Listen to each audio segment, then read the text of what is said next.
Scrape بھی آتا ہے، اس میں دیگ بھی، اس میں سریا بھی۔ یہ جو لوہے کا کاروبار ہے نا، اس کے لیے پڑھنا لکھنا یہ ضروری نہیں ہے۔ تو 10-20 لاکھ روپے اس کو اسی ٹائم بندہ دے دیتا ہے، اگلا ہم سے پیسے کھائے مر جائے جو بھی ہو، ہم نے وہ بیپاری کو وہ پیسے۔ یہاں پہ زیادہ تر پرانا لوہا آتا ہے، اور یہ صرف پاکستان سے نہیں بلکہ پوری دنیا سے آتا ہے۔ آپ نے مصری شاہ میں لوہے کا کام شروع کر دیا اور آپ پروفٹ ہی پہ جا رہے ہو، ایسے نہیں ہے۔ اس میں نفع بھی ہے، نقصان بھی ہے، لیکن الحمدللہ بہت برکت والا کام ہے لوہے کا۔ تو یہ بہت برکت والا کام ہے، بے شک ان کا نقصان ہی کیوں نہ ہو لیکن وہ پھر بھی مال خریدتے ہیں۔ میرا نام یوسف خان ہے اور میرا بیسیکلی مومن ایجنسی سے تعلق ہے۔ تو میرا والد صاحب جو ہے وہ تو 1975 سے یہاں پر آئے ہوئے ہیں، لیکن میرا یہاں پہ جو ہے نا، میں 2000 سے آیا ہوں، تقریباً 24 سال ہو گئے۔ اور یہ مصری شاہ لوہا مارکیٹ ہے، یہ بہت ہی پرانی مارکیٹ ہے، اور اس کو جو ہے نا وہ ایشیا کے کاروباری لحاظ سے سب سے بڑی مارکیٹ کہا جاتا ہے۔ یعنی یہ کاروباری لحاظ سے ایشیا کی سب سے بڑی مارکیٹ ہے۔ آپ کے ڈیفینس میں، آپ کے ماڈل ٹاؤن میں، آپ کے گلبرگ میں جتنے امیر ترین لوگ رہتے ہیں، جن کی بڑی بڑی کوٹیاں ہیں، وہ ادھر مصری شاہ بادامی باغ سے تعلق رکھتے ہیں۔ جی، آپ کی اسی بات کو آگے لے کے چلتا ہوں کہ کہا جاتا ہے کہ لویا جس کو راس آ جائے اس کے ساتھ پوچھتے جو ہے بیٹھ کے کھاتی ہیں، تو کیا ایسا اس بات میں بالکل حقیقت ہے؟ جی بالکل، اس بات میں اس بات آپ کی بات سے متفق ہوں، کیونکہ لوہے کا ذکر جو ہے نا وہ قرآن میں آیا ہے، اور یہ ایک نبی تھا، میرے سے نام بول گیا غالباً، وہ بھی ان کا بھی لوہے کا کاروبار تھا۔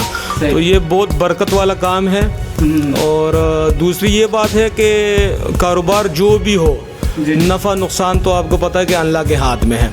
تو یہ تو ایسے نہیں ہے کہ جی مثال آپ نے مصری شاہ میں لوہے کا کام شروع کر دیا اور آپ پروفٹ ہی پہ جا رہے ہو، ایسے نہیں ہے۔ اس میں نفع بھی ہے، نقصان بھی ہے، لیکن الحمدللہ بہت برکت والا کام ہے لوہے کا۔ صحیح۔ اچھا، مجھے بتائیں کہ یہ لوہا آتا کہاں سے ہے، اور جو ہے کہاں سے آپ اس کو خریدتے ہیں، اور اس کے بعد اس کا کہاں استعمال ہوتا ہے، اور کتنے قسم کا لوہا یہاں مارکیٹ میں دستیاب ہے؟ لوہے کی تو بہت بڑی قسمیں ہیں۔ یہاں پہ زیادہ تر پرانا لوہا آتا ہے، اور یہ صرف پاکستان سے نہیں بلکہ پوری دنیا سے آتا ہے، ایران سے، ساؤتھ افریقہ سے، انگلینڈ سے۔ اس کو پکوڑا کہا جاتا ہے، بیسیکلی پکوڑا۔ اور یہ وہ فرنس والے منگواتے ہیں جن کو ہم یہ اسکریپ کی میٹیریل دیتے ہیں، وہ پکوڑا منگواتے ہیں، لیکن ہم جو مال دیتے ہیں اسکریپ، وہ فرنس والے ان سے بناتے ہیں بلیٹ۔ اور یہ لوہے کی جو ہے نا، یہ تقریباً کوئی بہت زیادہ قسمیں ہیں۔ اس میں مثال اسکریپ بھی آتا ہے، اس میں دیگ بھی، اس میں سریا بھی، اور یہ کاپر وغیرہ، سلور وغیرہ، نرم سلور، سخت سلور، اور دوسرا یہ ٹی آر گارڈر، یہ سب لوہے کی ہے۔ صحیح۔ اچھا، یہ بتائیں کہ جو لوہا جو ہے اس میں مارکیٹ کا اتار چڑھاؤ ریٹ کا اس میں کیا اس کی نوعیت ہوتی ہے، کس حساب سے اس کا ریٹ آتا ہے اور کس حساب سے جاتا ہے، اور اس میں نفع نقصان کا کیا چانسز ہے؟ بیسیکلی ہمارے مارکیٹ کا جو لوہا اوپر نیچے جاتا ہے نا، اس کا زیادہ تر تعلق ڈالر کے ساتھ ہوتا ہے۔ ٹھیک ہے۔ تو اصل میں جو یہ فرنس والے جو باہر سے مال منگواتے ہیں، وہ وہاں پہ ڈالر کے حساب سے خریداری کرتے ہیں۔ تو یہاں پر ہمارے ایک 2 فرنس ہے جو نئے مال کا کام کرتے ہیں، مغل سٹیل، بہت بڑا نام ہے ان کا، آپ نے بھی سنا ہوگا۔ تو وہ بیسیکلی نئے مال کا کام کرتے ہیں، سریے وغیرہ کا۔ ٹھیک ہے۔ تو لوگ یہاں پہ مارکیٹ میں اکثر یہ باتیں کرتے ہیں، اگر نئے سریا کا ریٹ بڑھتا ہے تو کہتے ہیں بھئی یہ مغل والوں نے بڑھایا ہے۔ ٹھیک ہے۔ اور اگر اسکریپ کی کمی بیشی آتی ہے مارکیٹ میں، تو وہ ادھر ہے AMK اسٹیل والے، وہ ذرا کچھ ہاتھ ڈال دے تو پھر اسکریپ میں جو کمی بیشی آتی ہے۔ دوسرا یہ ہے کہ ایک ہمارے مارکیٹ میں جو ریٹ کی کمی بیشی ہے، وہ مارکیٹ کے حساب سے یہ ہے کہ اگر ایک فرنس والے کو مال چاہیے ہو اور آپ کے پاس مارکیٹ میں مال دستیاب نہ ہو، تو وہ فرنس والا پھر انہوں نے تو کام چلانا ہی چلانا ہے، کیونکہ ان کے پاس لیبر بہت زیادہ ہوتی ہے، وہ 1 دن 2 دن کے لیے کام بند نہیں کر سکتے۔ تو وہ 2 روپے کلو اوپر لے کے، بے شک ان کا نقصان ہی کیوں نہ ہو، لیکن وہ پھر بھی مال خریدتے ہیں. تو ایک تو یہ جو ریٹ اوپر نیچے ہے ان کا تعلق مارکیٹ میں مال کے حساب سے ہوتا ہے کہ اگر مال مارکیٹ میں زیادہ ہو تو ریٹ ایک ہی جگہ پہ کھڑا ہوتا ہے, اور اگر مال مارکیٹ میں کم ہو تو پھر جو فرنس والے ہیں وہ اپنے حساب سے ₹2 کلو اوپر خرید کے اپنا کام چلا لیتے ہیں. اچھا یہ بتائیے گا کہ ہم ابھی جب آپ کی طرف آ رہے تھے تو ہم نے راستے میں دیکھا بڑے بڑے گودام, بڑے بڑے لوہے کے پیسز, موٹی موٹی جو ہیں زنجیریں, یہ اتنے بڑے کہاں سے آتے ہیں؟ کوئی شپنگ کا آپریشن ہے کیا, اس کا سامان آتا ہے کیا, یہ سارا نظام؟ یہ سارا میں نے آپ کو بتایا نا, یہ شپنگ میں آتا ہے ایران سے, دبئی سے, وہاں سے یہ کنٹینر میں مال آتا ہے. اچھا.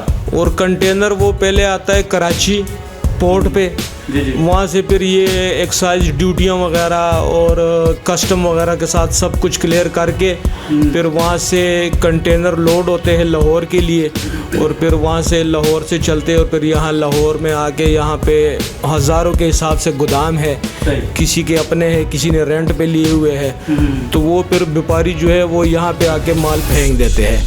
تو جن کے گودام اپنے ہوتے ہیں ان کے اوپر تو یہ ہے کہ جی ان کا اپنی جگہ ہوتی ہے, وہ مال بیچ دیتے ہیں. اور جو یہاں پہ آڑت کا نام دیا ہوا ہے گوداموں کو, آڑت, جس طرح یہ ہماری نیو سرحد پنجاب آڑت ہے, وہ جو ہے وہ 2.5% کمیشن لیتے ہیں.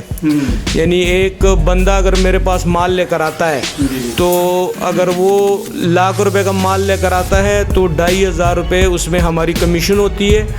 اور مال ہم اپنی ذمہ داری پر ان کا بیچتے ہیں. وہ اگلا ہم سے پیسے کھائے, مر جائے, جو بھی ہو, ہم نے وہ بیپاری کو وہ پیسے دینے ہوتے ہیں, کیونکہ ہم نے لاکھ میں ₹2,500 اس سے کمیشن لی ہوتی ہے. پیمنٹ کا کیا معاملات ہوتا ہے؟ پیمنٹ موقع پہ ہوتی ہے یا کوئی چیک شیک کا سین ہوتا ہے یا کوئی ڈیلے؟ پیمنٹ یہ ہے کہ اگر ایک بندہ 50 لاکھ کی گاڑی لاتا ہے تو 10-20 لاکھ روپے اس کو اسی ٹائم بندہ دے دیتا ہے, اور پھر جیسے جیسے اس کا مال بکتا ہے, یعنی تقریباً ہفتہ 10 دن میں اس کے جو 50 لاکھ ہے وہ کلیئر ہو جاتے ہیں. اور کئی گودام والے ایسے ہیں اور کئی بیپاری بھی ایسے ہیں جن کے بس میں نہیں ہوتا کہ یار مجھے 10 دن میں مجھے پیمنٹ کرو تو میرا کام چل جائے گا. وہ کہہ رہے یار میرا مال جو ہے نا وہ روپے سستا بیچ دو لیکن مجھے پیسے کیش چاہیے.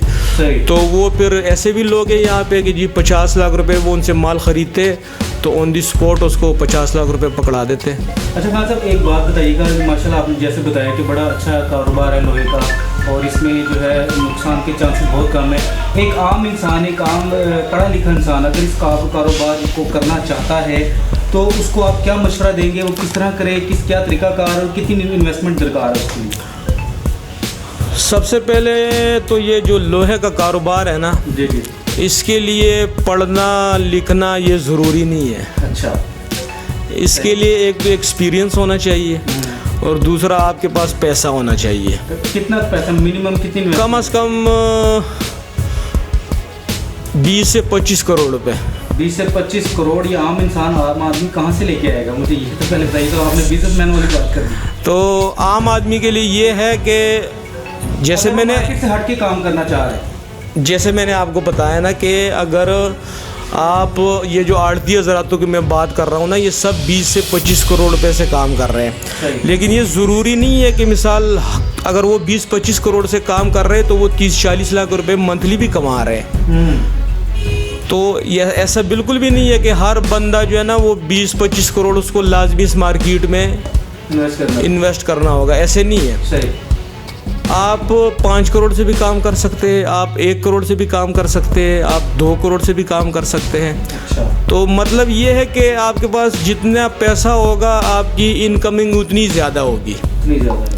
وہ کہتے ہیں نا کہ وہ جتنا میٹھا ڈالو گے اتنا میٹھا ہوگا. بس اس مارکیٹ کا یہی حساب ہے. اور سب سے زیادہ جو اس مارکیٹ کے حوالے سے میں آپ کو بتا دوں کہ یہاں پہ آپ کا جو کیا کہتے ہیں اس کو اپنا گودام ہونا چاہیے.